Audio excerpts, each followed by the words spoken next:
క్రీస్తునందు కూడి వచ్చిన ప్రియమైన సహోదరి సహోదరులకు,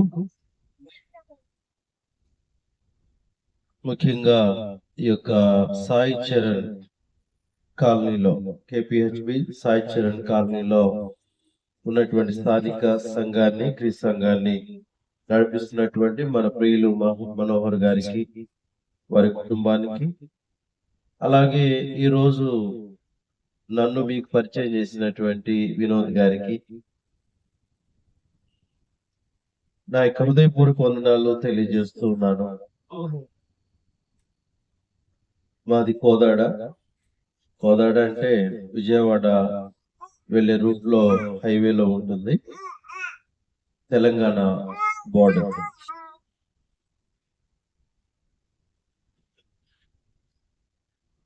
ఈ యొక్క హైదరాబాద్ లో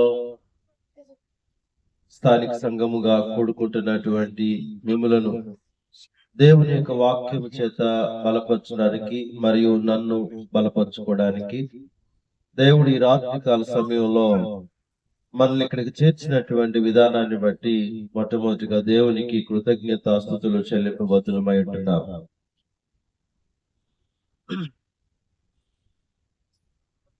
కొద్ది నిమిషాలు దేవుని యొక్క వాక్యాన్ని మనము ధ్యానించుదాము. దయచేసి పిల్లలు మాట్లాడకుండా చూడాల్సినటువంటి బాధ్యత మన మీద ఉంది. కొంచెం ఏకాగ్రతను నిలుపుదాం. ఒక ప్రశ్నతోని వాక్యాన్ని ప్రారంభిస్తాను. ప్రశ్న ఏంటంటే, మనము చర్చ్కి ఎందుకు వెళ్తాం? సంఘానికి ఎందుకు వెళ్తాం? ఎందుకు వెళ్ళాలి? ఎందుకు వెళ్ళాలి అనేటువంటిది దేవుని యొక్క నియమము, ఆలోచన. మనుషులు ఎందుకు సంఘానికి వెళ్తున్నారు? వాస్తవంగా ఈరోజు 2024వ సంవత్సరం అంతా దేవుడు కాపాడి 2025వ సంవత్సరంలోనికి ప్రవేశింపజేసినటువంటి సందర్భంగా ఏర్పాటు చేయబడినటువంటి కూడికని నాకు తెలిసింది. సో ఈరోజు మనము నేర్చుకునేటువంటి పాఠము ద్వారా మన జీవితాలలో ఇన్ని మేలులు, ఉపకారములు చేస్తున్నటువంటి దేవునికి, ఆయన యొక్క సంకల్పమును మనము నెరవేర్చుట ద్వారా, ఆయన చిత్తమును నెరవేర్చుట ద్వారా ఏ విధంగా కృతజ్ఞత కలిగి జీవించగలము అనేటువంటి పాఠాన్ని నేర్చుకుంటున్నాం. రైట్.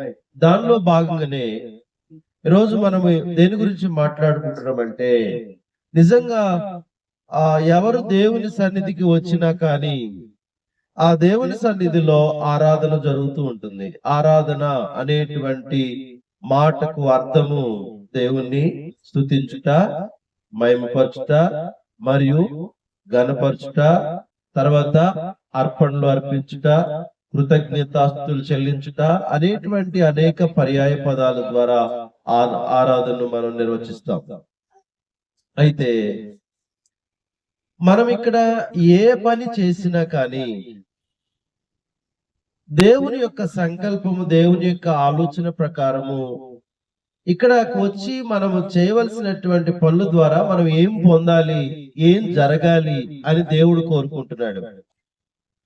దాన్ని ఈనాడు క్రైస్తవులైనటువంటి వారు, దేవుని పిల్లలు అనబడుతున్నటువంటి వాళ్ళు దేవుని సన్నిధికి వెళ్ళడాన్ని, లేకపోతే ఆరాధనకు వెళ్ళడాన్ని సరిగా అర్థం చేసుకుంటున్నారా లేదా అనేటువంటి కొన్ని విషయాలను మనం ఆలోచన చేయడానికి ప్రయత్నం చేద్దాం ఈ రాత్రికాల సమయంలో. కొంతమందిని మీరు అడిగి చూడండి, వాళ్ళు ఏం చెబుతారో. మేము ఆరాధనకి అంటే మేము చర్చికి ప్రార్థన చేసుకోవడానికి వెళ్తాం అంటారు. మరికొంతమంది మేము వాక్యము విని రావటానికి వెళ్తామంటారు. మరికొంతమంది ఈరోజు మేము అక్కడ పాటలు పాడే కార్యక్రమం ఉంది, మాకు అక్కడ పాటలు ఉన్నాయి, మేము పాటలు పాడుకొని రావాలి అని చెప్పేసి అని అంటారు. మరికొంతమంది ఈరోజు మేము ప్రభురాత్రి భోజనంలో పాలు పొందాలి, ప్రభులలో ఆ పాలు పొందటానికి వెళ్తున్నామని చెప్పేసి అంటారు.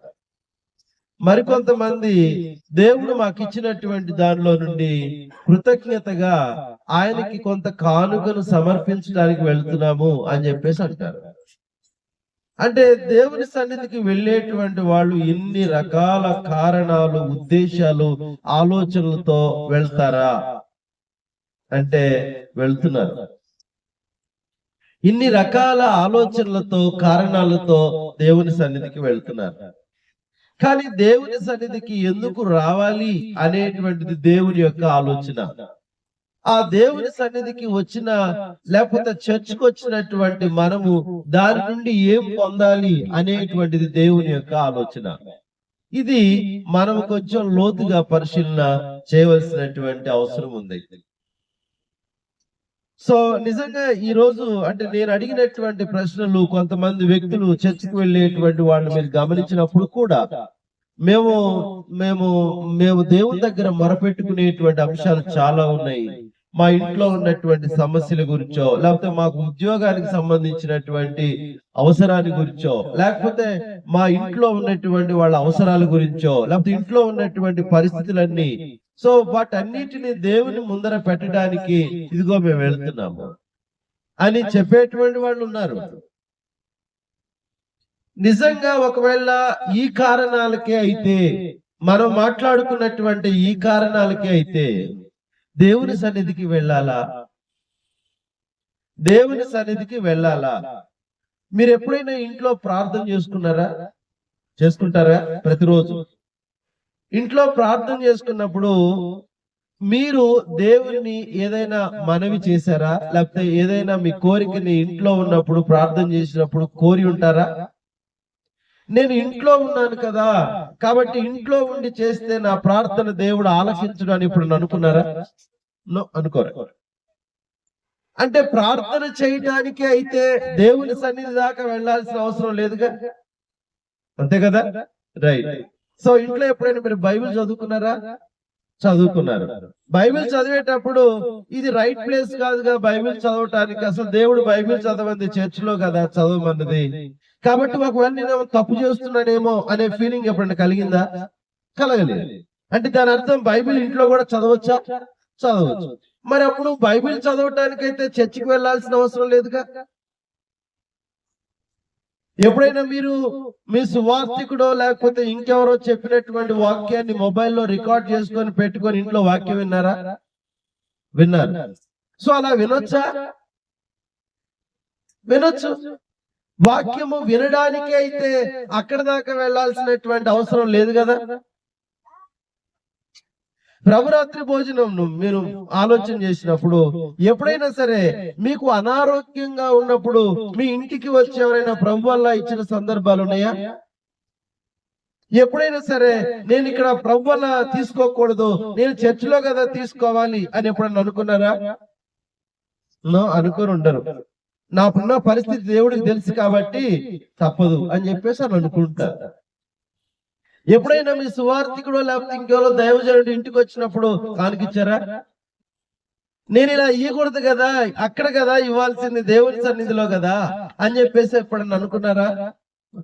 అంటే నేను చెప్పినటువంటి కారణాలు ఏవి కూడా అవి ఖచ్చితంగా దేవుని సన్నిధిలోనే చేయాలి అనేటువంటి రూల్ ఏమైనా ఉందా? అంటే ఇంటి దగ్గర కూడా చేయొచ్చా? మరి ఒకవేళ ఇంటి దగ్గర కూడా చేయొచ్చు అయితే మరి దేవుని సన్నిధికి ఎందుకు వెళ్ళాలి? ఎందుకు దేవుని సన్నిధికి వెళ్ళమని చెప్పేసి దేవుడు కోరాడు? అక్కడేముంది, అక్కడేం జరుగుతుంది, అక్కడ ఎందుకు ఏం చేయమని చెప్పేసి దేవుడు ఆలోచన చేశాడు ఆయన ప్రణాళిక అనేటువంటి దాన్ని ఒకసారి ఆలోచన చేయండి. ఏముంటుంది దేవుని సన్నిధిలో? అక్కడ ఆరాధన జరిగేటువంటి ఆ చర్చిలో ఏముంటుంది అంటే అక్కడ సంఘం ఉంటుంది. నిజమేనా? అక్కడ సంఘం ఉంటుంది, అక్కడ సహవాసం ఉంటుంది. ఇంట్లో అయితే ఒక్కళ్ళమే ఉంటాం లేదా ఇద్దరం ఉంటాం, అంతే కదా. ఇంట్లో అయితే ఒక్కళ్ళమే ఉంటాం, లేకపోతే ఇద్దరు ఉంటాం, లేకపోతే మన కుటుంబ సభ్యులు ఉంటారు. కానీ చర్చ్ లో అయితే, చర్చ్ అంటే సంఘము, అంటే చర్చిగా అంటే సంఘముగా కూడుకునేటువంటి చోట అనేక మంది యొక్క సమూహం అక్కడ ఉంటుంది. కాబట్టి అక్కడికే ఎందుకు వెళ్ళమన్నాడు, అక్కడే ఏం జరుగుతుంది అనేటువంటిది ఇక్కడ మనం ఆలోచన చేయాలి. ఎందుకు అక్కడికే వెళ్ళాలి, అక్కడ ఏం జరుగుతుంది, అక్కడ ఏం జరగటానికి దేవుడు ఉద్దేశించాడు అనేటువంటిది మన ముందున్నటువంటి మరొక ముఖ్యమైనటువంటి ప్రశ్న. ఏం జరుగుతుంది అక్కడ సంఘముగా కూడుకునేటువంటి చోట, సంఘముగా కూడుకునేటువంటి చోట ఏం జరుగుతుంది అని చెప్పేసి అంటే చూడండి ఒకసారి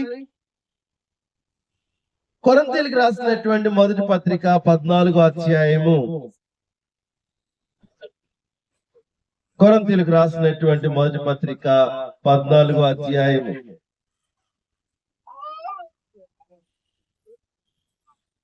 కొరింథీయులకు రాసినటువంటి మొదటి పత్రిక 14వ అధ్యాయము 26వ వచనాన్ని సహోదరులు ఎవరైనా చదివితే మంచిది.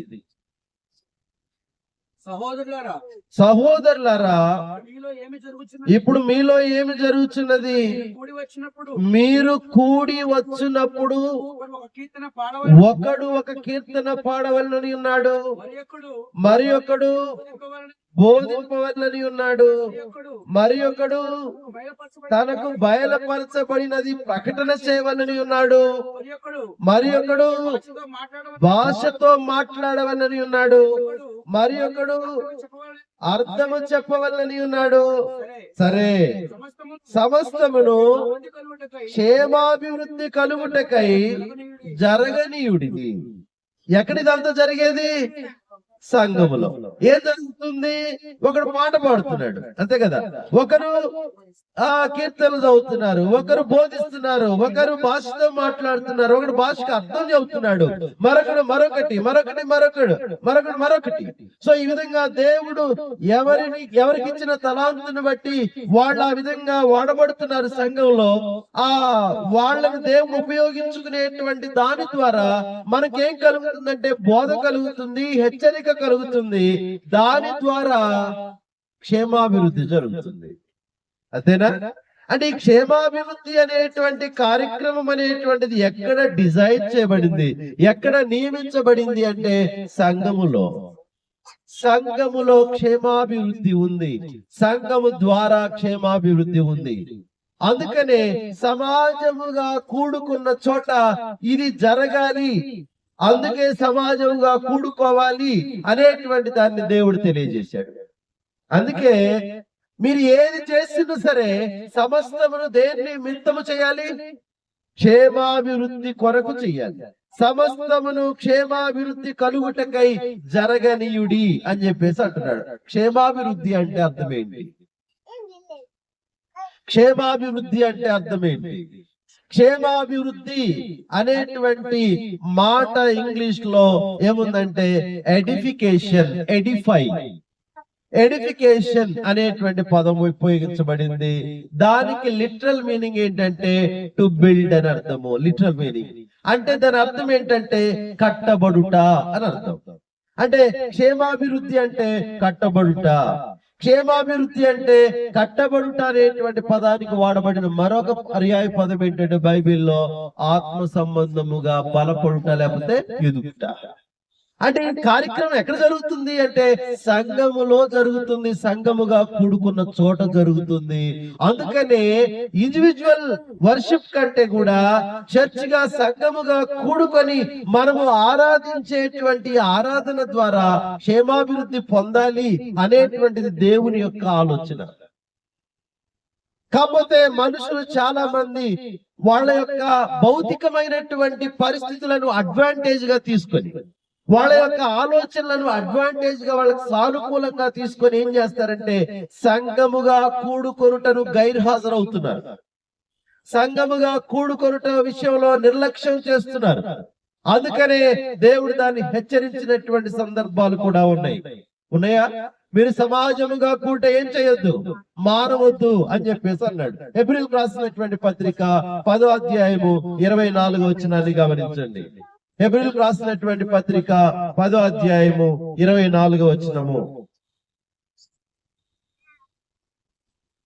హెబ్రీయులకు రాసినటువంటి పత్రిక కొందరు మానుకొనుచున్నట్టుగా సమాజముగా కూడుట మానక సమాజముగా కూడుట మానక ఒకరినొకడు హెచ్చరించుచు సమర్పించుట ఆ దినము సమీపించడం మీరు సూచన కొలది మరి ఎక్కువగా అలాగు చేయొచ్చు ప్రేమ చూపుటకును సత్కార్యములు చేయుటకును ఒకరినొకడు పురికొల్పవలెనని ఆలోచించము. సమాజముగా కూట ఎందుకు మానొద్దన్నాడు? అక్కడ హెచ్చరిక ఉందటనా? ఒకరినొకడు పురికొల్పుకొనుట అనేటువంటి కార్యక్రమాలు ఉన్నాయా? ప్రేమ చూపుకొని సత్కార్యములు చేయుటకు ఒకరినొకరు బలపరుచుకునేటువంటి కార్యక్రమాలు సంఘముగా కూడుకునేటువంటి ఆ యొక్క ప్లేస్ లో జరిగే అవకాశం ఉందా? అలా జరగాలి అనే దేవుడు సమాజముగా కూడుటను కంపల్సరీ చేశాడు. అది మ్యాండేటరీ. కానీ మనము దాన్ని అర్థం చేసుకోకుండా, అంటే సంఘముగా కూడుకునేటువంటి ఆ స్థలంలో ఆ యొక్క సందర్భంలో మనము హెచ్చరించబడతాము, బోధించబడతాము, గద్దించబడతాము, నీతి యందు శిక్ష చేయబడతాము. ఈ కార్యక్రమాలన్నిటి ద్వారా క్షేమాభివృద్ధి జరుగుతుంది అనేటువంటి విషయం ఎరగక మనం ఏం చేస్తామంటే తీరినప్పుడు వెళ్దాం, ఈ రోజు అనుకూలంగా లేదు కదా తర్వాత వెళ్దామని పోస్ట్ పోనేషన్ అనేటువంటి జరుగుతూ ఉంటది. నిజమా కాదా? నిజమది. అంటే ఇక్కడ ఈ సమాజముగా కూడుకొనుట అనేటువంటి కార్యక్రమాన్ని నిర్లక్ష్యం చేస్తూ ఉంటాం. అక్కడ ఏం జరుగుతుంది అని చెప్పేసి అంటే, ఈ రోజు మనం సంఘానికి వెళ్ళకపోతే అయ్యో పాటలు మిస్ అయిపోయినాయి, లేకపోతే నేను వాక్యం వినలేదు, లేకపోతే నేను వాక్యం చదవలేదు, చర్చిలో నేనే పాటలు పాడేది, నాకు పాటలు మిస్ అయిపోయినాయి, నా అవకాశాన్ని కోల్పోయినా అని ఈ రకంగా అక్కడ మనకి ఇచ్చేటువంటి అవకాశాన్ని కోల్పోయినట్టుగా మాట్లాడుకుంటున్నాం. కానీ అక్కడ నేను వెళ్ళకపోతే క్షేమాభివృద్ధిని మిస్ అవుతున్నా, క్షేమాభివృద్ధిని పొందలేకపోతున్నా అనేటువంటి కోణంలో ఎవరు కూడా ఆలోచన చేయట్లేదు. నిజమా కదా? ఎస్. కాబట్టి ఇక్కడ సమాజముగా కూడుకునేటువంటి విషయంలో మనుషుల యొక్క ఆలోచన వేరుగా ఉంది, దేవుని యొక్క ఆలోచన వేరుగా ఉంది అనేటువంటి దాన్ని మాత్రము ఇక్కడ గమనించాలి. ఎఫెసీయులకు రాసినటువంటి పత్రిక 4వ అధ్యాయం. ఎఫెసీయులకు రాసినటువంటి పత్రిక 4వ అధ్యాయం 13వ వచనాన్ని చదువుకుందాం. ఎఫెసీయులకు రాసినటువంటి పత్రిక 4వ అధ్యాయము 13వ వచనము. పరిశుద్ధులు సంపూర్ణులగునట్లు క్రీస్తు శరీరము క్షేమాభివృద్ధి చెందుటకును పరిచర్య ధర్మము జరుగుటకును ఆయన కొందరిని అపోస్తలులను గాను, కొందరిని ప్రవక్తలను గాను, కొందరిని సువార్తికులను గాను, కొందరిని కాపరులను గాను, కొందరిని ఉపదేశకులను గాను నియమించారు. దేని కొరకు నియమించబడ్డారు వీళ్ళంతా? బైబిల్ చూడాలి. ఆన్సర్ బైబిల్లో ఉంటది, ఇక్కడ ఏముండదు. బైబిల్ చూడాలి. దేని కొరకు వీళ్ళంతా నియమింపబడ్డారు అని చెప్పేసి మొదట్లోనే చెప్పాడు. ఎస్, పరిశుద్ధులు సంపూర్ణులగుటకు నియమింపబడ్డారు. దానిని అనగా అని చెప్పేసి ఆ పరిశుద్ధులు సంపూర్ణులయ్యేటువంటి కార్యక్రమానికి మరొక పదాన్ని ఉపయోగించాడు. ఏంటిది? క్రీస్తు శరీరము క్షేమాభివృద్ధి చెందుటకు అని చెప్పేసి అన్నాడు. ఇప్పుడు మనం మాట్లాడుకునేది కూడా దాని గురించేనా? ఆ క్రీస్తు శరీరం అంటే ఏంటి? సంఘం, అంతే కదా. ఆ క్రీస్తు శరీరం అనేటువంటిది సంఘము. సంఘము యొక్క క్షేమాభివృద్ధి కొరకు నియమించబడినటువంటి వ్యక్తులు వీళ్ళంతా. అపోస్తలులు, సువార్తికులు, కాపరులు, ఉపదేశకులు, వీళ్ళంతా కదా. సో వీళ్ళందరి యొక్క ఉద్దేశం, దేవుడు వీళ్ళు నియమించినటువంటి దాని ఉద్దేశం ఏంటి అంటే సంఘము అంటే క్రీస్తు శరీరము క్షేమాభివృద్ధి చెందాలి. అంటే దాని అర్థం ఏంటి అని చెప్పేసి అంటే పరిశుద్ధులు సంపూర్ణులు కావాలి. ఎవరి వలె? క్రీస్తు వలె. ఎవరి పరిశుద్ధులు అంటే మనము. అంటే సంఘములో ఎవరైతే రక్షణ పొందుట ద్వారా పరిశుద్ధపరచబడ్డారో వీళ్ళందరూ కూడా అదే స్థితిలో ప్రతి వారం కూడుకొని అలాగ వెళ్ళిపోవాలని, వాళ్ళు కంటిన్యూస్ గా వాళ్ళు క్రైస్తవులుగా కనబడాలని, క్రైస్తవులుగా వాళ్ళు సమాజానికి తమను తాము కనబరుచుకోవాలనేటువంటి ఉద్దేశం దేవునికి లేదు. వాళ్ళు క్రమక్రమంగా ప్రతిదినము ఆత్మీయంగా బలపడుతూ పరిశుద్ధులుగా ఉన్నటువంటి వాళ్ళు ఒకనాటికి క్రీస్తు యొక్క సారూప్యతకు సమానమైనటువంటి ఆ యొక్క స్వరూపం గలవారు కావాలి అనేటువంటి దేవుని యొక్క ఉద్దేశం. అంటే ఆ యొక్క స్వరూపం మనము దాల్చుకోవడానికి క్రమక్రమంగా వాళ్ళు రోజు కొంచెం ఎదుగుతూ వాళ్ళు ఒక పరిపూర్ణమైనటువంటి స్థితికి చేరుకోవాలి అనేటువంటి దేవుని యొక్క ఆలోచన. దీని కొరకు వీళ్ళు ఎక్కడికి రావాలి? సంఘానికి రావాలి. దీని కొరకు వీళ్ళు ఎలా కూడుకోవాలంటే సంఘముగా కూడుకోవాలి. అందువల్ల ప్రతిరోజు కూడుకున్న ప్రతిసారి ఏం జరగాలి అంటే క్షేమాభివృద్ధి జరగాలి. ఆ కూడుకున్న ప్రతిసారి క్షేమాభివృద్ధి చెందుట ద్వారా, ఆత్మ సంబంధమైనటువంటి ఎదుగుదల జరుగుట ద్వారా ఒకనాడు వీళ్ళు ఎవరి వల్లే మారుతారట? క్రీస్తు వలె సంపూర్ణ స్థితికి చేరుకుంటారట. దీని కొరకు ఆయన అంటే దేవుడు ఒక అనాది కాల సంకల్పాన్ని ఆయన కలిగి ఉన్నాడు. అందువల్లనే అపోస్తులు ఏర్పరచబడింది దీని కొరకేనా?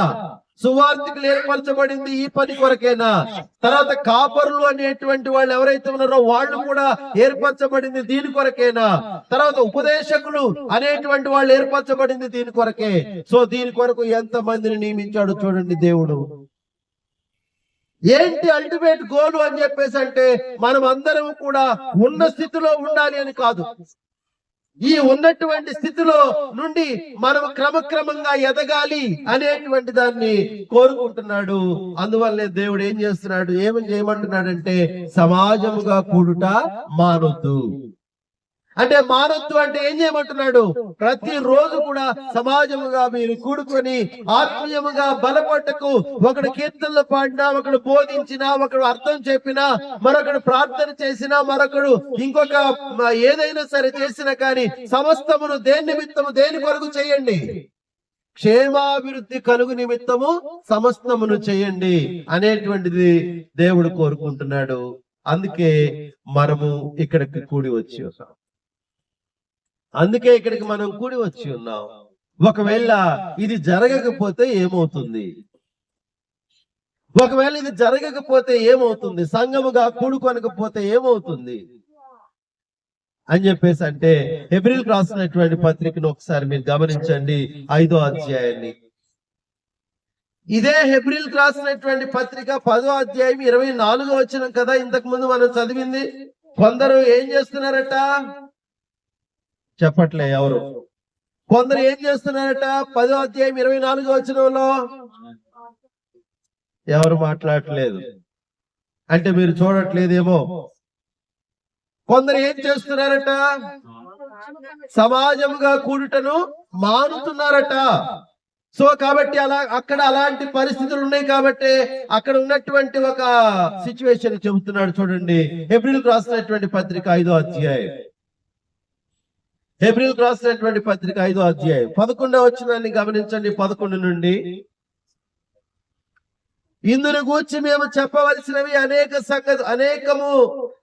సంగతులు ఉన్నవి కానీ మీరు వినుటకు మందులైనందున వాటిని విశదపరచుట కష్టము. ఆ తర్వాత వచనాన్ని చదవండి.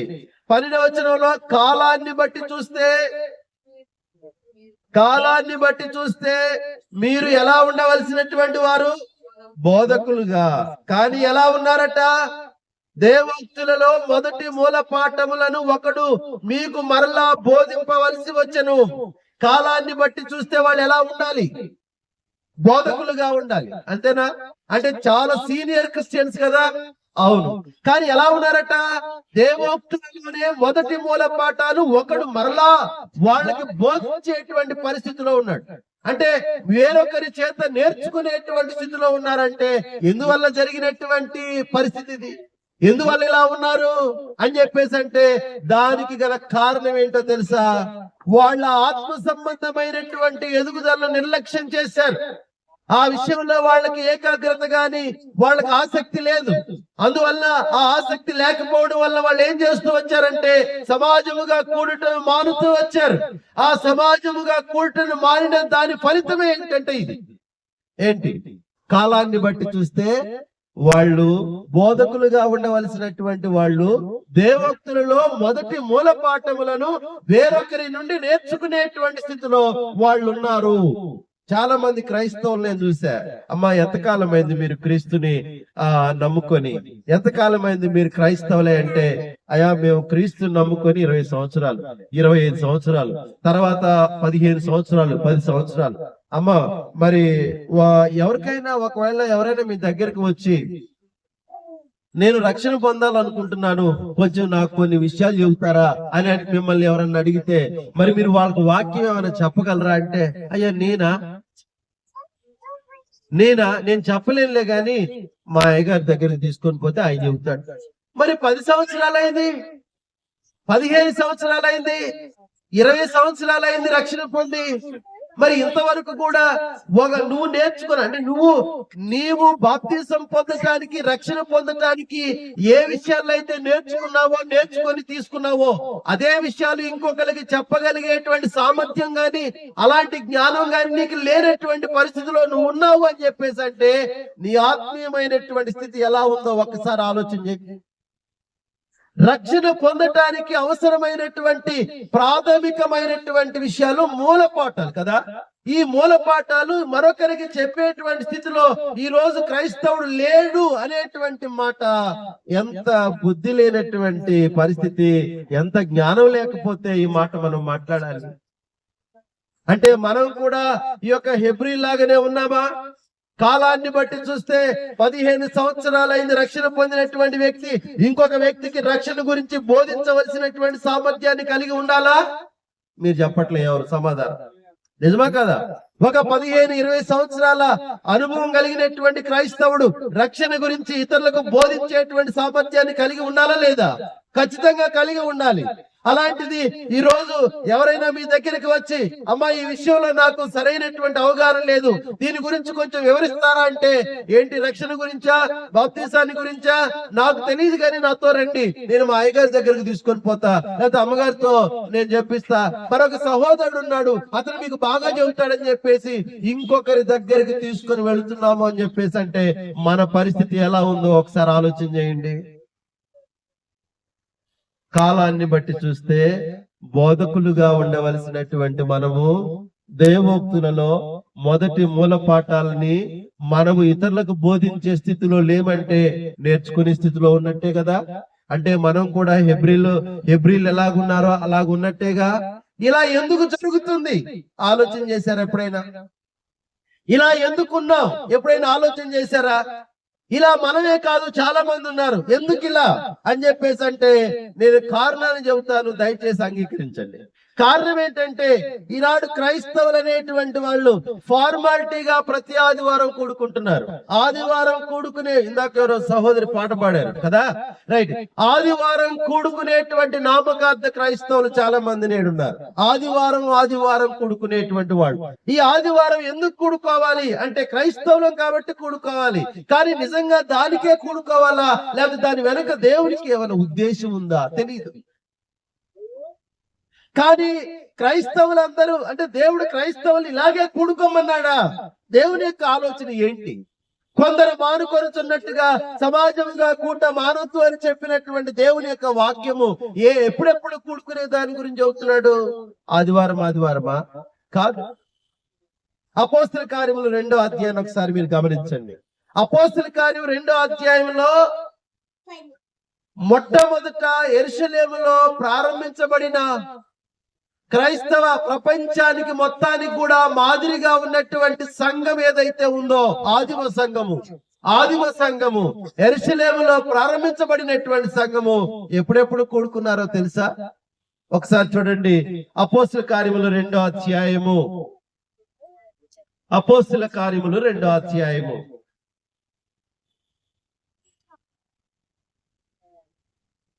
46వ వచనం నుండి మీరు గమనించినట్లయితే అపోస్తల కార్యములు 2వ అధ్యాయం 46వ వచనము. మరియు వారు ఏక మనస్కులై ప్రతిదినము దేవాలయములో తప్పక కూడుకొనుచు. ఉందండి మీ బైబిల్లో? ప్రతిదినము దేవాలయములో తప్పక కూడుకొనుచు. అవునా? ఇంటింటా రొట్టె విరుచుచు దేవుని స్తుతించుచు ప్రజలందరి వల్ల దయ పొందినటువంటి వారై. ఎవరు వీళ్ళు? ఆదిమ సంఘము, అపోస్తులు కాదు, ఆదిమ సంఘము. అపోస్తుల ద్వారా నడిపింపబడుతున్నటువంటి ఆదిమ సంఘము. వాళ్ళ గురించే 42వ వచనంలో చెబుతాడు, గమనించండి. 42వ వచనం, వీరు అపోస్తుల బోధ యందును సహవాసమందును రొట్టె విరుచుట యందును ప్రార్థన చేయట యందును ఎలా ఉన్నారు? ఎడతెగక ఉన్నారు. స్టెడ్ఫాస్ట్లీ అంటే వితౌట్ గ్యాప్, అంటే అక్కడ గ్యాప్ లేకుండా అది ఎలాగూ జరిగింది అనేటువంటి దాన్ని 46వ వచనంలో చెబుతున్నాడు. కంటిన్యూస్లీ, డే టు డే, అంటే ప్రతిదినము తప్పక కూడుకునేటువంటి వారట. దేవుడిలాగు చెప్పాడా? దేవుడిలాగు చెప్పాడా? సంఘము ప్రతిదినము కూడుకోవాలా? ఆదివారం కూడుకోవాలా? అసలు ఆదివారం ఎందుకు కూడుకుంటారో తెలుసా? సంఘము ఆదివారం రోజు సంఘం ఎందుకు కూడుకుంటారో తెలుసా? ప్రతిరోజు కూడుకునేటువంటి కూడికకు ఆదివారం సంఘం కూడుకునేటువంటి దానికి తేడా ఏంటి?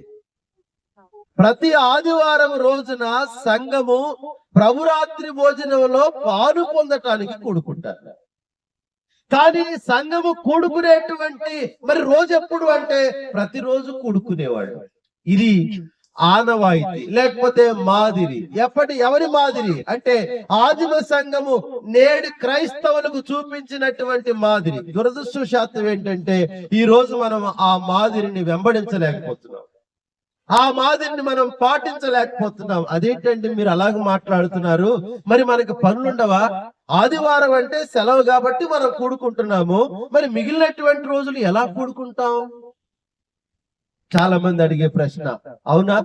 ఆదివారం రోజున వారంలో మొదటి దినాన దేవుడు కూడుకోమని చెప్పాడు గనుక దేవుని ఆజ్ఞ చొప్పున మనం కూడుకుంటున్నామా, లేదా సెలవు రోజు కాబట్టి కూడుకుంటున్నామా? ఈ రెండిట్లో కారణం ఏది? సెలవు కాబట్టి కూడుకుంటున్నామా, లేకపోతే దేవుడు ఆజ్ఞాపించాడు కనుక కూడుకుంటున్నామా? ప్రతి ఆదివారం రోజున ప్రభురాత్రి భోజనంలో పాలు పొందాలి అనేటువంటి ఆజ్ఞ క్రైస్తవులకు ఉంది కాబట్టి ఆ ఆజ్ఞను గైకొనడానికి మనం కూడుకుంటున్నామా, లేదు ఆ రోజు మాకు సెలవు దొరుకుతుంది కాబట్టి కూడుకుంటున్నామా? ఈ రెండిట్లో ఏది సరైనటువంటి రీజన్? ఆదివారం రోజు సెలవు కాబట్ట, దేవుని యొక్క ఆజ్ఞను గైకొనాలి కాబట్టి మనం కూడుకుంటున్నాం. Right, okay, very good. మరి సెలవు కాదు కాబట్టే కదా. అంటే ఒకవేళ సెలవు లేకపోయినా కూడుకుంటారు. అలాగైతే ఎలా కూడుకుంటారు? మరి ఆ రోజు సెలవు లేదు, ఎలా కూడుకుంటారు? ఆ రోజు సెలవు ఇట్లేదు. ఒకవేళ భవిష్యత్తులో సెలవు లేనటువంటి పరిస్థితులు కూడా రావచ్చు. ఆదివారం కూడా వర్కింగ్ డే చేయొచ్చు. అప్పుడు ఏం చేస్తారు?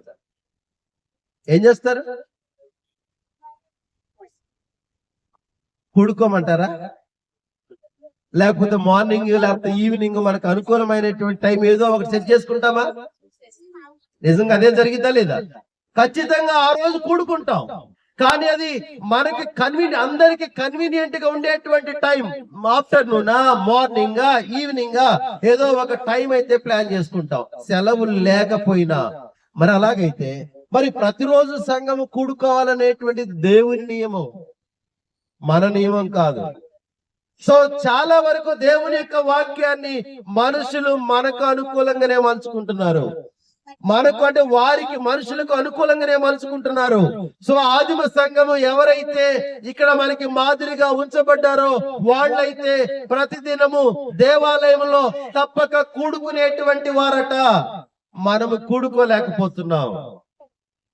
కూడుకోలేకపోతున్నాం. అందువల్ల వచ్చినటువంటి నష్టం ఏమైనా ఉంటుందా? ఆత్మ సంబంధమైనటువంటి ఎదుగుదలలో లోపం జరుగుతూ ఉంటుంది. నిజమా కాదా? సరే, ప్రతిరోజు స్కూల్ కి వెళ్ళేటువంటి వాళ్ళకి, లేకపోతే వారానికి ఒకసారి స్కూల్ కి వెళ్ళేటువంటి విద్యార్థులకు ఏమైనా తేడా ఉంటుందా? ఉంటుందా? ఆ, నిజంగా చాలా మంది పేరెంట్స్, నేను ఇంటి దగ్గర ట్యూషన్ చెబుతా, నా దగ్గరికి 10th క్లాస్ పిల్లల వరకు వస్తారు. సో చాలా మంది పేరెంట్స్ వాళ్ళ పిల్లలు 2 రోజులు స్కూల్ కి వెళ్ళకపోతే, ఎట్లా వీడు 2 రోజులు స్కూల్ కి వెళ్ళట్లేదు, వాడి సిలబస్ అంతా లాస్ అవుతున్నాడు, వాడు చాలా పెండింగ్ వర్క్స్ ఉంటుంది, తర్వాత వీటిదంతా ఎట్లా చదువుతాడు, ఎట్లా రాస్తాడని చెప్పి చాలా ఆందోళన చెబుతా ఉంటారు. ఒక 2 రోజులకే, ఒక 3 రోజులకే ఒక టైఫాయిడ్ ఫీవర్ వచ్చి ఒక వారం రోజులు వెళ్ళకపోతేనే చాలా బాధపడుతూ ఉంటారు. ఎందుకని అంటే వాడు చదువులో కుంటుపడతాడని, వాడు చదువులో బలహీనపడతాడని, ఆ ప్రభావం ర్యాంకులో చూపిస్తుందని, లేకపోతే తర్వాత వాడు మిగిలినటువంటి వాళ్ళతో పాటుగా పోటీ పడి చదవలేడని, వాడు ర్యాంక్ తగ్గిపోతుందని, సో ఎంతో ఆందోళన పడతాం. అయితే దేవుడు మన విషయంలో మనము ఆత్మ సంబంధంగా ఈ విధంగా బలహీన పడుతున్నాం అనేటువంటి బాధ దేవునికి ఉందా? ఏం మాట్లాడలే.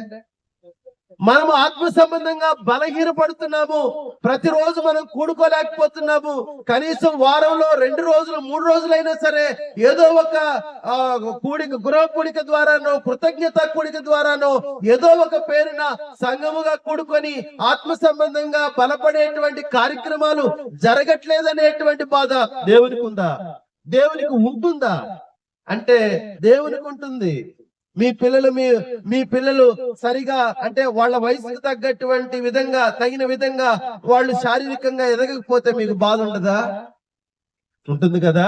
మరి అలాగైతే మన దేవుడు, మనము కాలాన్ని బట్టి చూస్తే మీరు ఆత్మ సంబంధంగా బలపడలేదని ఆయన బాధపడుతున్నాడు కదా.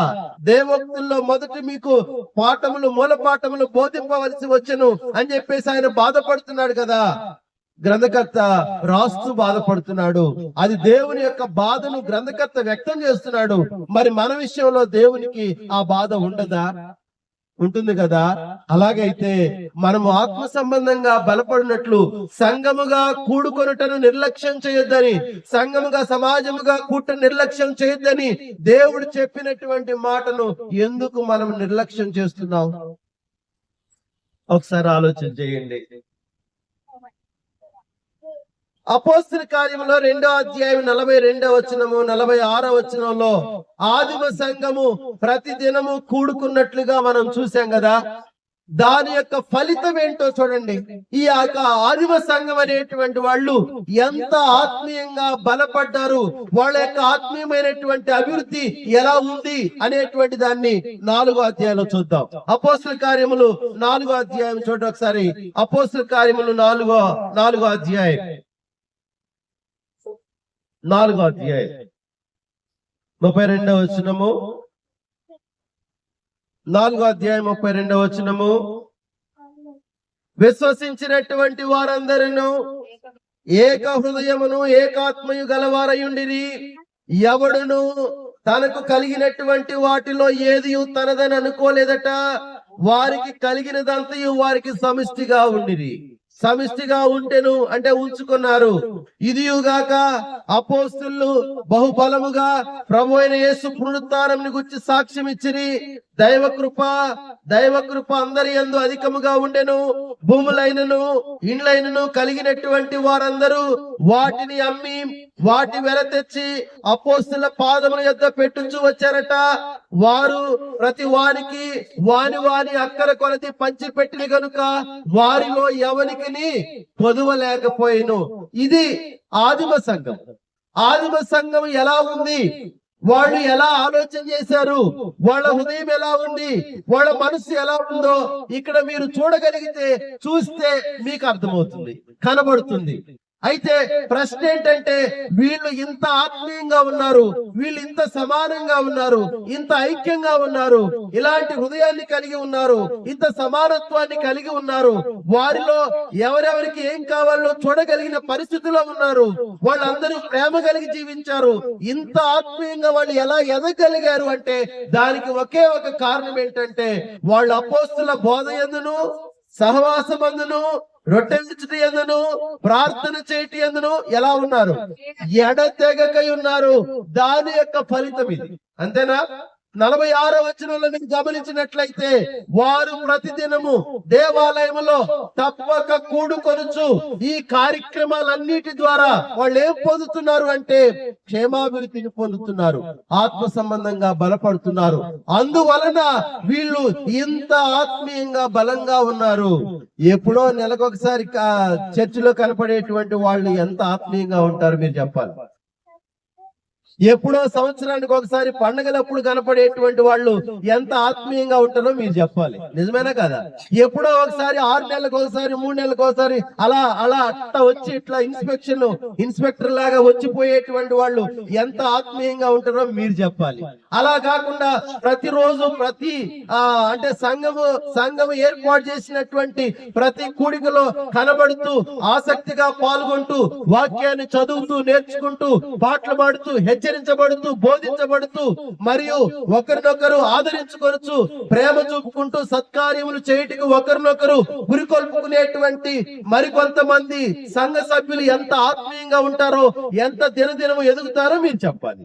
అంటే వ్యత్యాసం ఉంటుందా వాళ్ళకి వీళ్ళకి మధ్య? That's what we're talking about. అంతేనా కదా? అంటే దాని గురించి ఇక్కడ మనం మాట్లాడుకుంటున్నాం. అంటే తేడా అంటే అప్పుడప్పుడు సంఘానికి హాజరయ్యేటువంటి వాళ్ళకి మరియు రెగ్యులర్ గా సంఘానికి హాజరయ్యేటువంటి వాళ్ళకి మధ్య ఆత్మ సంబంధమైనటువంటి ఎదుగుదలలో తేడా ఉంటుందా? ఉంటుంది. మీ పిల్లలకి ఒక్కొక్క పూట పెట్టి చూడండి, ఒక నెల రోజులు పెట్టరా, సాహసం చేయరా. అమ్మో అంటే ఏమవుతుంది? బాగా బలహీన పడిపోతారు. నిజమా కాదా? తర్వాత హాస్పిటల్కి వెళ్లాల్సిందే. అంతే. లేదు 3 పూట్లు చక్కగా పౌష్టిక ఆహారాన్ని పెట్టి చూడండి, చాలా దృఢంగా ఉంటాడు, బలంగా ఉంటాడు. అవసరమైతే మీ పక్కన ఉన్నటువంటి కొంతమంది పేరెంట్స్ కూడా పిల్లలకి ఏం పెడుతున్నారని చాలా ఆరోగ్యంగా ఉన్నారు, చాలా యాక్టివ్ గా ఉన్నారు, నిజంగా మా పిల్లల కంటే అడుగుతారా లేదా? అంటే ఆ వ్యత్యాసం కనబడుతూ ఉంటుందా? అంటే వాళ్ళు తీసుకునేటువంటి ఆహారాన్ని బట్టేనా వాళ్ళలో ఆ ఎదుగుదల, ఆ యొక్క పౌష్టికత్వము లేకుండా బలము, శక్తి? నిజమా కాదా? ఎస్. అలాగైతే ఆ వాక్యం అనేటువంటిది ఆత్మ సంబంధమైనటువంటి ఆహారం అయితే ఆ ఆహారాన్ని మనం ఎంత ఎక్కువగా తీసుకుంటే, ఎంత బలమైనటువంటి ఆహారం తీసుకుంటే అంత బలంగా ఉంటాం కదా. అలాగైతే అటువంటి ఆహారం తీసుకునేటువంటి ఆసక్తి, ఆలోచన మనలో ఉందా? లేదుగా.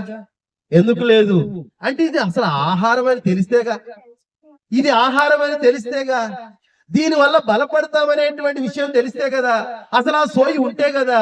అందువల్ల వచ్చినటువంటి సమస్య ఇదంతా. అదే మంచి ఆహారం అనుకోండి, ప్రతిరోజు వెళ్ళాలనుకుంటాం. ఈ మధ్య రెస్టారెంట్స్ కి ఎక్కువగా వెళ్ళటం అలవాటు అయిందా లేదా మనకి? ఎందుకు అంటే రుచికరమైనటువంటి ఆహారం. ప్రతిసారి ఏదో అకేషన్ జరుగుతూ ఉంటది. ఫంక్షన్ అంటే లోపల ఒక ఆలోచన, ఈ రోజు ఏం పెడతారో అని చెప్పేసి. ఫంక్షన్ అంటే ఏదో ఒక ఆసక్తి, దేన్ని బట్టి? ఆహారాన్ని బట్టి ఆసక్తి, అక్కడ ఉండేటువంటి ఆ మంచి ఆహారాన్ని బట్టి ఆసక్తి. నిజంగా ఇది మంచి ఆహారం అయితే మనకు కూడా ఆసక్తి పెరుగుతుందా? పెరుగుతుంది. ఇది నిజంగా మనకి శక్తిని, బలాన్ని ఇచ్చేటువంటి ఆహారం అయితే ఖచ్చితంగా పొందాలి, తీసుకోవాలనేటువంటి ఆసక్తి పెరుగుతుంది. కాబట్టి ఇది ఆహారం కాదు అనేటువంటి ఆలోచన మనకుంది కాబట్టి దాని జోలికి మనం వెళ్ళట్లేదు. నిజమే, వెళ్ళట్లేదు. కాబట్టి భౌతికమైనటువంటి ఆహారాన్ని తీసుకోవడానికి ఎంత ఆసక్తి చూపుతున్నావో ఆత్మ సంబంధమైనటువంటి ఆహారాన్ని పొందటానికి కూడా అంతే ఆసక్తిని చూపాల్సినటువంటి అవసరం ఉంది. కానీ దురదృష్టవశాత్తు ఏంటంటే చాలా మంది క్రైస్తవులు దీన్ని ఆహారంగా భావించట్లేదు. ఆత్మీయ ఆహారం నేర్చుకుందామని ప్రార్థన చేస్తారు, ఆ తర్వాత అంతే ఫార్మాలిటీగా జరిగిపోతా ఉంటది. అంతే. ఇది కాదు దేవుడు జరగాల్సింది, అంటే జరగాలని కోరుకునేది ఇది కాదు. మరి ఏంటి? తిమోతికి రాసినటువంటి 2వ పత్రిక 3వ అధ్యాయం 16-17 వచనాల్లో, తిమోతికి రాసినటువంటి 2వ పత్రిక 3వ అధ్యాయం 16-17 వచనాల్లో దేవుని యొక్క వాక్యము ద్వారా ఏం జరగాలి, ఏం చేయబడాలి సంఘములో అనేటువంటి దాన్ని దేవుడు ఉద్దేశించాడు, కోరుకున్నాడు. అది జరగకపోయినందువల్లనే ఆత్మీయంగా బలపడలేకపోవడానికి గల కారణం అదే. చూడండి ఒకసారి తిమోతికి రాసినటువంటి 2వ పత్రిక 3వ అధ్యాయము 16-17 వచనాలు.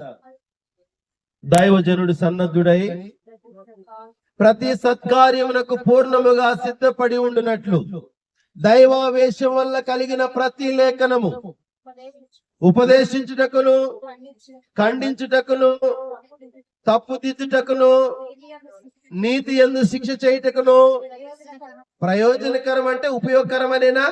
ఇంతకి ఏంటి అంటే ఈ పనులన్నీ జరగటానికి ఉపయోగకరంగా ఉన్నది ఏంటట? దేవుని వాక్యం అట. అంటే దేవుని యొక్క వాక్యం ద్వారా ఇవన్నీ జరగాలని దేవుడు కోరుకున్నాడా? అవును. ఎక్కడ జరగాలని కోరుకున్నాడు? సంఘములో. ఎప్పుడు జరగాలి? ఎల్లప్పుడూ జరగాల? ఎస్. ఎల్లప్పుడూ జరుగుతుంటే ఆత్మీయమైనటువంటి వృద్ధి, అప్పుడప్పుడు జరుగుతుంటే ఉన్నది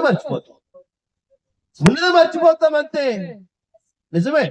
ఉదయం మనం మార్నింగ్ టిఫిన్ చేస్తాం, ఎందుకో తెలుసా? తిని పండుకోవడానిక? కాదు, పని చేయటానికి. మళ్ళీ ఆకలి అవుతుంది, మళ్ళీ తిని తర్వాత మళ్ళీ ఎందుకు తింటామంటే మళ్ళీ పని చేయటానికే. According to science, why we need food to work, అంతేనా? To get energy. అంటే మనము ఆ ఎనర్జీ దేనికంటే కష్టపడటానికి శక్తి కావాలి. శక్తిని ఆహారం ద్వారా తీసుకుంటాం కదా, తిని పండుకోవటానికి అయితే కాదు కదా. రైట్. కాబట్టి ఇక్కడ జాగ్రత్తగా గమనించండి, ఆ శక్తిని తీసుకొని పని చేయాలి. కాబట్టి దేవుని యొక్క వాక్యం ఏం చెబుతుందో చూడండి. దేవుని యొక్క వాక్యం ఎందుకు కొరకు అని చెప్పేసి అంటే ఎదగటానికి, వాక్యం ద్వారా ఆత్మీయంగా బలపడటానికి. సో దేవుడు వాక్యాన్ని ఉద్దేశించినటువంటి ఆ కారణం ఏంటో చూడాలి. మళ్ళా చూడండి, ఏం జరగాలని కోరుకుంటున్నాడు దేవుడు సంఘములో? సో వాక్యం బోధించబడాలి. వాక్యం ద్వారా ఏం జరగాలి అంటే ఉపదేశం జరగాలి, ఆ తర్వాత బోధించబడాలి, ఖండించబడాలి, ఆ తర్వాత తప్పు దిద్దబడాలి, నీతి యందు శిక్ష చేయబడాలి. దేవుని యొక్క వాక్యమును దేవుడు మనకి ఇచ్చింది దానికేనా? అంతే, దానికే. సో చాలా చోట్లయితే ఏం జరగట్లేదు అంటే అమ్మో మేము అక్కడికి వెళ్ళాం, ఎందుకంటే ఎప్పుడు చూసినా ఖండిస్తారు. మేము అక్కడికి వెళ్ళాం, ఎప్పుడు చూసినా గద్దిస్తారు, ఎప్పుడు చూసినా నీతి అంటారు, బోధ అంటారు, ఎప్పుడు చూసినా కానీ. అసలు దేవుని వాక్యము చేత దేవుడు మనము చేయబడాల్సింది ఏంటి అంటే ఇదే. ఉపదేశించబడాలి, తర్వాత ఖండించబడాలి, తప్పు దిద్దబడాలి, నీతి యందు శిక్ష చేయబడాలి. దీని కొరకే దేవుడు వాక్యాన్ని ఇచ్చింది. ఈ వాక్యము ద్వారా జరగాలి. దీని ద్వారా ఏం జరుగుతుందంటే దైవజనుడు సన్నద్ధుడు కాగలడు. ఇంగ్లీష్ లో మీరు గమనించినట్లయితే సన్నద్ధుడు అనేటువంటి పదానికి టు బి పర్ఫెక్ట్ అంటే అక్కడ పర్ఫెక్షన్ కొరకు, సన్నద్ధత అంటే పర్ఫెక్షన్ అంటే సంపూర్ణత, పరిపూర్ణత అనేటువంటి పదం వాడాడు ఇంగ్లీష్ లో. అంటే దైవజనుడు సన్నద్ధుడు దేని ద్వారా అవుతాడు? దేవుని వాక్యం ద్వారా అవుతాడు. ఈ సన్నద్ధుడైనటువంటి వ్యక్తి ఏం చేయటానికి అని చెప్పేసి అంటే ప్రతి సత్కార్యమునకు పూర్ణముగా సిద్ధపడి ఉండునట్లుగా.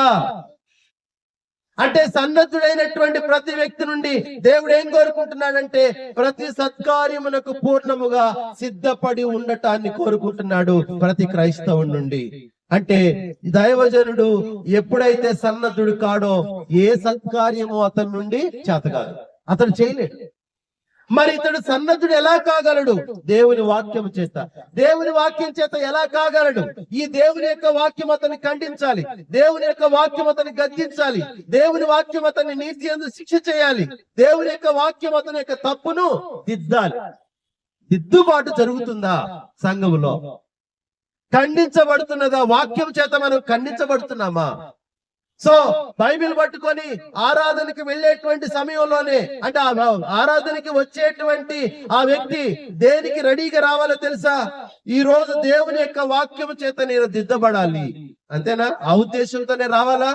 దేవుని యొక్క వాక్యం చేత నేను హెచ్చరించబడాలి, నా లోపాలను నేను సరి చేసుకోవాలి, నన్ను నేను నీతి అనేటువంటిది ఏంటో నేను నేర్చుకోవాలి, ఏ విషయంలో ఫెయిల్ అవుతున్నానో దాన్ని తెలుసుకోవాలి, నేను సక్సెస్ కావాలంటే ఏం చేయాలో నేను నేర్చుకోవాలి.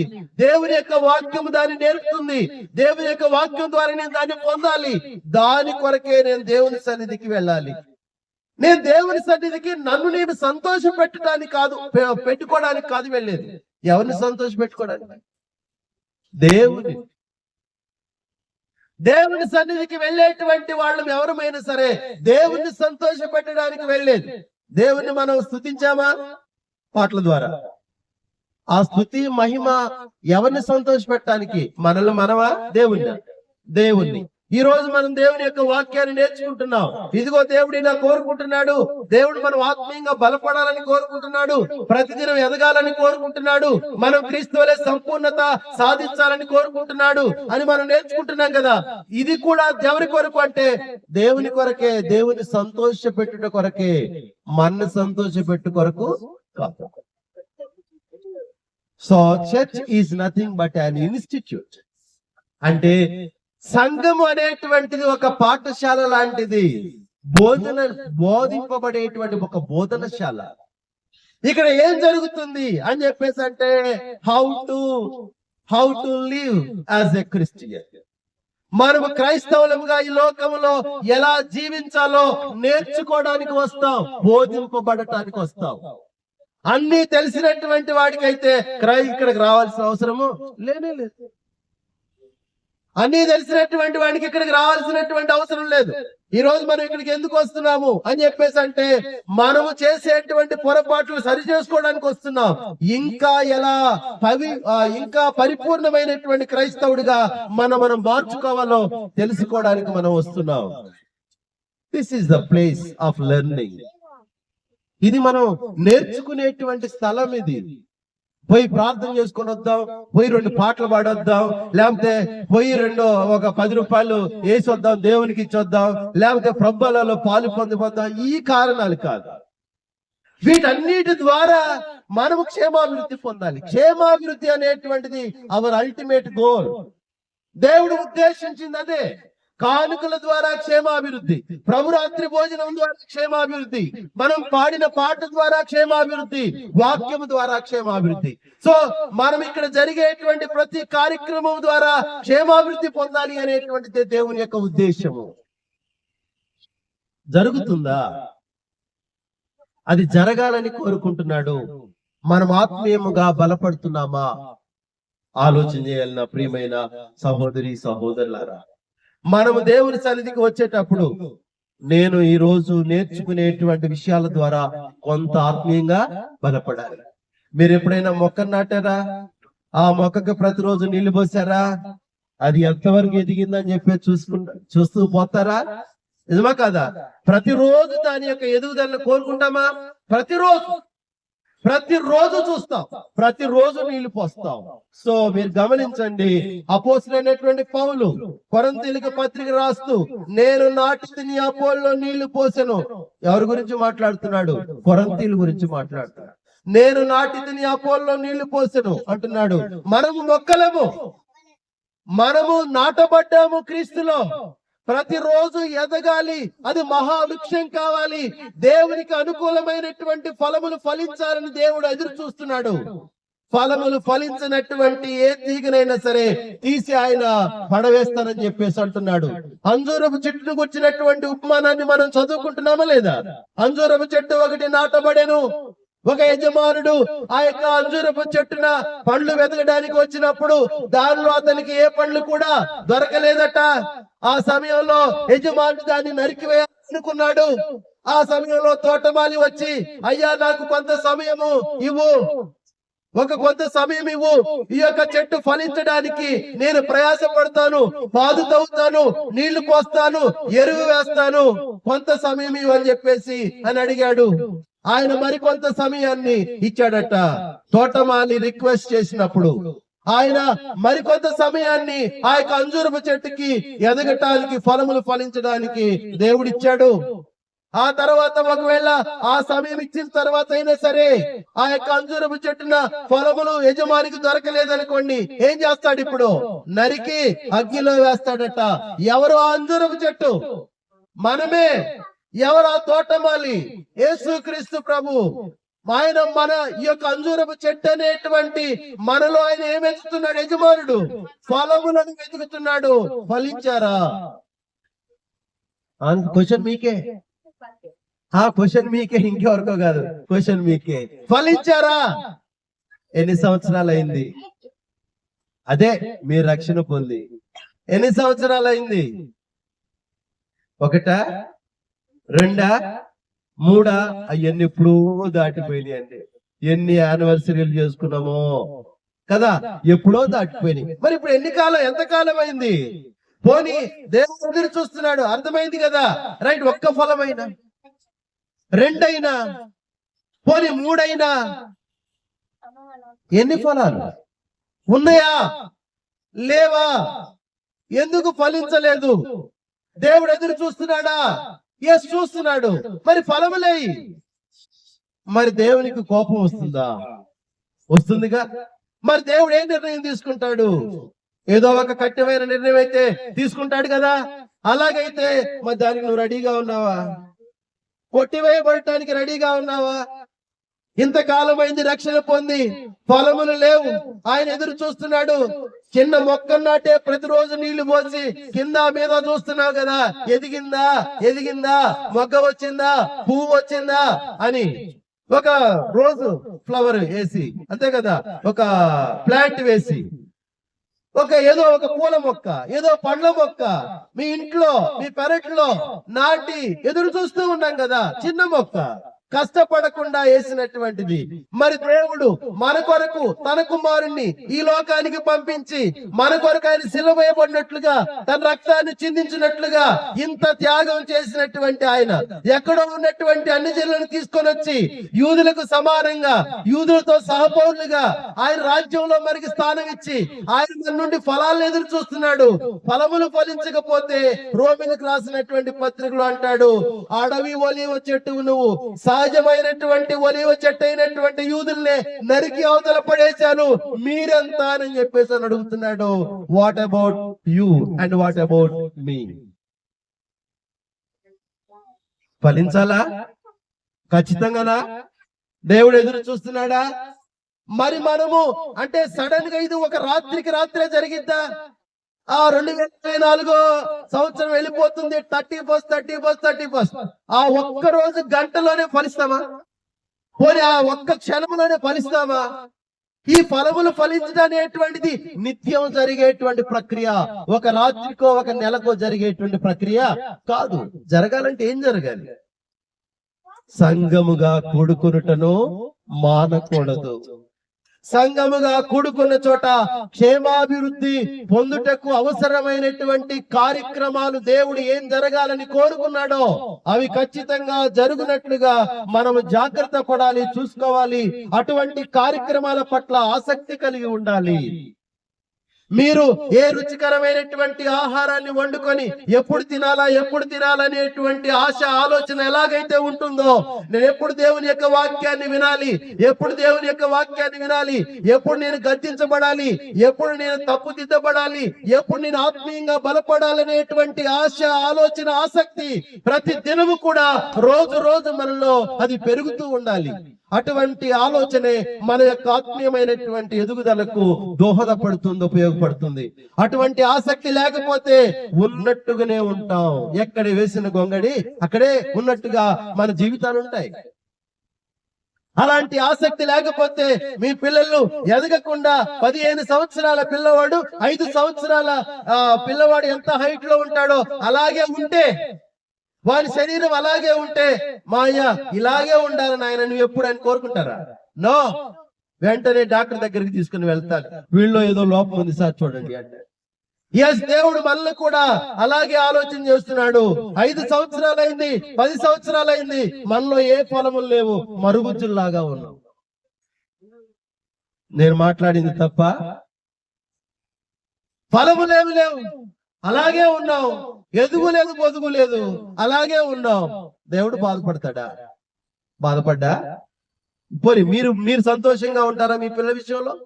నో. అప్పుడు దేవుడు ఎలా సంతోషంగా ఉంటాడు? ఒకసారి ఆలోచన చేయండి. కాబట్టి ప్రియులారా, దేవుడు సంఘముగా ఎందుకు కూడుకోమంటున్నాడో అర్థమవుతుందా?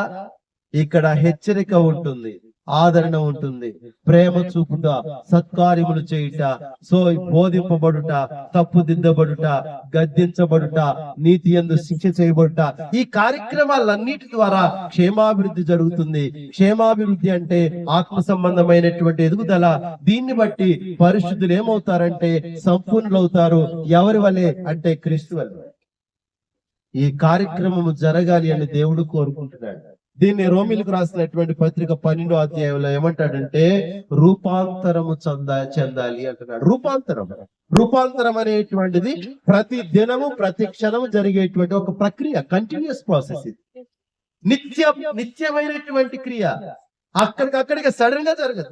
మీరు గొంగళి పురుగును చూశారు కదా, గొంగళి పురుగైనా సీతాకోక చిలుకగా మారేది, రైట్? ఎలా జరుగుతుంది? రాత్రికి రాత్రే మారుతుందా? దశల వారీగా జరుగుతుందా లేదా? ఈ యొక్క ప్రక్రియ దశల వారీగా. మీరు సైన్స్ లో చదివి ఉంటారు కదా, కొన్ని దశలు ఉంటాయి. ఒక సైకిల్ వేసుకుంటాం, మనం సైకిల్ వేస్తాం సైన్స్ లో. కాబట్టి మనం కూడా అంతే, క్రీస్తు వలె రూపాంతరం చెందాలంటే దశల వారీగా ఈ యొక్క రూపాంతర ప్రక్రియ నిత్యము జరుగుతూ ఉండాలి. అలా జరుగుతూ పోయినప్పుడు మాత్రమే యేసుక్రీస్తు వలె దేవుడు ఆశించినటువంటి స్థాయిలో ఆత్మీయంగా బలపడటానికి అవకాశం ఉంటుంది. లేకపోతే జరగదు. అందుకేనా మనం ఇక్కడికి వచ్చేది? అందుకే ప్రార్థన చేసుకొని పోవటానికి కాదు, కానుకలు ఇచ్చిపోవటానికి కాదు, ప్రబలలో పాలు పొందిపోవడానికి కాదు, 2 పాటలు పాడి అవతలకు పోవటానికి కాదు, మళ్ళీ నేను ఆ పాటలు పాడాను మళ్ళీ హాఫ్ అన్ అవర్ తర్వాత మళ్ళీ వస్తా, నాకు అర్జెంట్ పని ఉందని చెప్పేసి అని గ్యాప్ తీసుకొని వెళ్ళిపోవటానికి కాదు. ఇక్కడికి మనం వచ్చాము అని చెప్పేసి అంటే అంతే. మళ్ళీ తిరిగి వెళ్ళటము మన చేతిలో కాదు, దేవుని చేతిలో ఉండాలి. మన చేతిలో కాదు, దేవుని చేతిలో ఉండాలి. We have to submit our self. ఇక్కడ డెడికేషన్ అనేటువంటి జరగాలి, అంతే. ఇంకా ఆలోచన మొత్తం ఫోన్ స్విచ్ ఆఫ్ చేయాల్సిందే. ఫోన్ స్విచ్ ఆఫ్ చేయాలి. ఇప్పుడు పని మనతో కాదు, దేవునితో. పని వేరే వాళ్ళతో కాదు, దేవునితో. ఇక్కడ మనం క్షేమాభివృద్ధి పొందేటువంటి కార్యక్రమానికి వచ్చాం. ఈ ప్లేస్ లో ఎవరున్నారు అంటే దేవుడు ఉన్నాడు. దేవుడు మన మధ్య ఉన్నాడు. ఎక్కడ 2-3 నా నామమున కూడి ఉంటారో వారి మధ్య నేను ఉంటానని వాగ్దానం చేసినటువంటి దేవుడు నమ్మదగిన వాడా కాదా? దేవుడు మన మధ్య ఉన్నాడా లేడా? దేవుడు మన మధ్య ఉండగా ఒక మొబైల్ తీసుకొని మాట్లాడుతూ అది దేవుని అవమానపరిచినట్టు. దేవుడు మన మధ్య ఉండగా మళ్ళీ మధ్యలో బయటికి వెళ్ళి రావడం దేవుని అవమానపరిచినట్టు. దేవుని సన్నిధికి వచ్చామంటే మొత్తం స్విచ్ ఆఫ్ చేసి బయటికి లోపలికి రావాల్సిందే. మళ్ళీ బయటికి వెళ్ళిపోయిన తర్వాతనే మళ్ళీ మన ఏవైతే వాల్యుబుల్స్ ఉంటాయో, వస్తువులు ఉంటాయో అవి మనం బయటికి మళ్ళీ వెతుక్కోవాల్సిందే. ఇక్కడ ఉన్నంతసేపు మనం ఎవరి పరిధిలో ఉన్నాం? దేవుని పరిధిలో, అంతే. ఇంకా వేరే ఆలోచన ఈవెన్ మన కుటుంబ సభ్యులు ఇక్కడ ఉన్నా కానీ దేవునితో నాకున్నటువంటి ఆ రిలేషన్ ఇక్కడ కొనసాగాలి, అంతే. మీరు అలాగున్నారా? నేను అలాగుంటా, ఎక్కడైనా అంతే ఉంటా. ఈవెన్ నా భార్య, నా పిల్లలు ఎక్కడ ఉన్నా గానీ నేను వాళ్ళని కంప్లీట్ గా మర్చిపోతా, అస్సలు పట్టించుకోను. వీళ్ళు ఎవరో తెలియదు అన్నట్టుగా ఉంటా నేను ఆరాధనలో. కావాలంటే నా దగ్గరకు వచ్చి చూడండి, వాళ్ళు ఎవరో నాకు తెలియదు. ఆరాధన అయిపోయేంత వరకు దేవుడు, అంతే. ఆరాధన అయిపోయిన తర్వాతనే ఇంటికి వెళ్ళేటప్పుడు మిగతా సమయం అంతా మనతోనే కదా వాళ్ళు ఉండేది. మిగతా సమయం అంతా మనమే కదా వాళ్ళకి అన్ని. కాబట్టి ఇక్కడికి వచ్చిన తర్వాత దేవుని సమయాన్ని కూడా మనం దొంగిలిస్తే పెద్ద దొంగలం కదా మనం, అంతేనా కదా? దేవుని సమయాన్ని కూడా దొంగిలిస్తే అది కూడా మనం ఎదుగుట కొరకై నియమించినటువంటి కార్యక్రమం ఇది. దీన్ని పవిత్రంగా భావించాలా లేదా? పరిశుద్ధంగా భావించాలా లేదా? ఇక్కడ కూడా మనం వేరే ఆలోచన మనం కలిగి ఉన్నామంటే దేవునికి మనం లెక్కప్ప చెప్పాలి. సో ఇది డెడికేషన్ అనబడదు, సమర్పణ అనబడదు. జాగ్రత్త సుమి. కాబట్టి ప్రియులారా, ఆరాధనకు వెళుతున్నామంటే ఒక డెడికేషన్ ఉండాలి. ఆరాధనకు వెళుతున్నామంటే సమర్పణ భావం అనేటువంటిది ఖచ్చితంగా ఉండాలి. కారణం ఏంటంటే అక్కడ జరిగేటువంటి ప్రతి క్రియ మన ఆత్మీయమైనటువంటి ఎదుగుదలకు ప్రయోజనకరంగా నియమింపబడింది, అది ఉండటానికి నియమింపబడింది. కాబట్టి అందుకనే దేవుణ్ణి ఆత్మతో సత్యముతో ఆరాధించాలి అని చెప్పేసి అంటాడు కదా. అక్కడ జాగ్రత్తగా గమనించండి, ఇన్ స్పిరిట్ ఇన్ ట్రూత్ అని చెప్పేసి ఇంగ్లీష్ లో ఉంటుంది, అవునా కదా? In spirit in truth, not with body, not with tongue. నిజమా కదా? సో అక్కడ పార్టిసిపేట్ చేయాల్సింది ఏంటి అంటే స్పిరిట్ అండ్ సోల్. ఆత్మతో సత్యముతో, ఆత్మలో సత్యములో, ఆత్మలో ఏ భాగాలు ఉంటాయి? ఆత్మలో ఏ భాగాలు ఉంటాయి? హృదయము, మనస్సు అనేటువంటివి ఉంటాయి. హృదయము, మనస్సు, మనస్సాక్షి. సో వీటితో దేవుణ్ణి ఆరాధించాలి. అందుకే దావీదు అంటాడు, నా పూర్ణ హృదయముతో పూర్ణ ఆత్మతో దేవుణ్ణి మనము స్తుతించాలి, మయంపరచాలి. యేసుక్రీస్తు ప్రభు అంటాడు, నీ పూర్ణ ఆత్మతోను, నీ పూర్ణ మనసుతోను, నీ పూర్ణ హృదయముతోను దేవుణ్ణి ప్రేమించాలి. Not with body.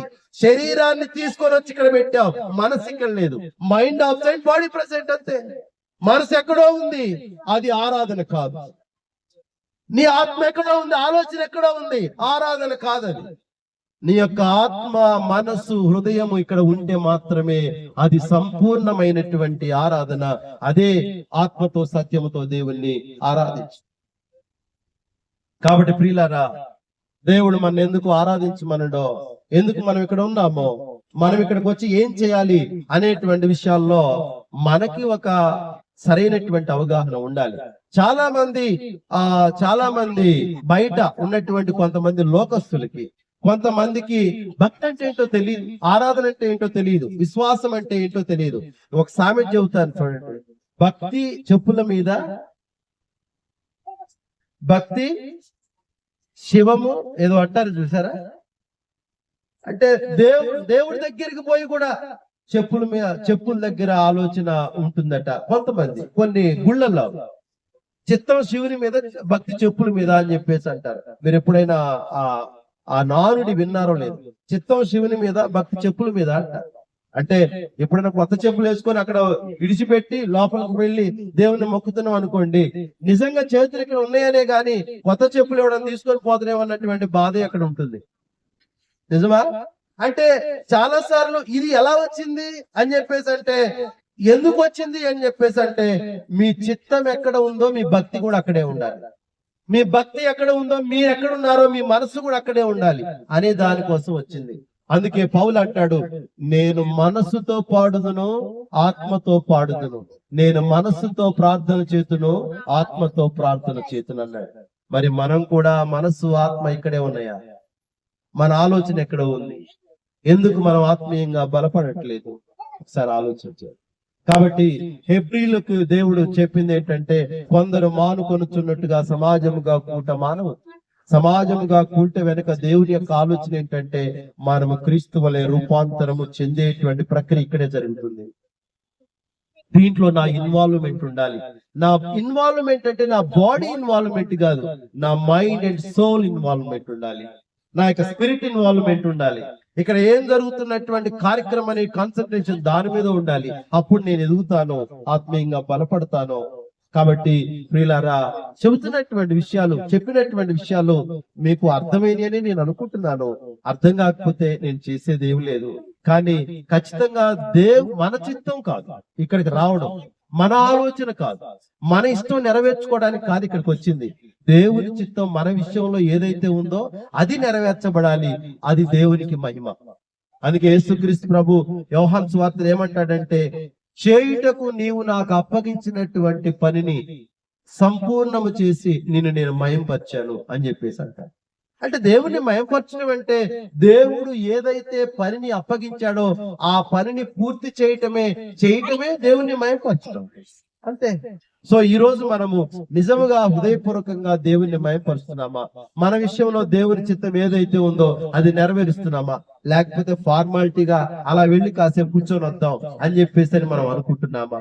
దాన్ని ఆలోచించి. కాబట్టి రాత్రికాల సమయంలో ఎంతో శ్రద్ధగా, ఆసక్తిగా చెప్పినటువంటి ప్రతి విషయాన్ని విన్నటువంటి మీ అందరికీ నా యొక్క హృదయపూర్వక వందనాలు తెలియజేస్తూ ఉన్నాను. సహోదరులు నన్ను పిలిచి సంఘానికి ఆత్మ సంబంధంగా బలపడటానికి అవసరమైనటువంటి విషయాలు బోధించమన్నారు. సహోదరులు మనోహర్ గారికి నా యొక్క హృదయపూర్వక వందనాలు తెలియజేస్తూ, అలాగే వినోద్ గారికి నా యొక్క హృదయపూర్వక వందనాలు తెలియజేస్తూ, మీలాగా ఆసక్తిగా దేవుని యొక్క వాక్యాన్ని వినేటువంటి మీలాంటి సంఘాన్ని చూడటం కూడా నేను చాలా సంతోషిస్తున్నాను. చాలా ఆనందము. దేవుని చిత్తమైతే మరొకసారి మరికొన్ని విషయాలు నేర్చుకోవడానికి దేవుడు మనకు సమయాన్ని అనుగ్రహించిన గాక. Thank you all. God bless you.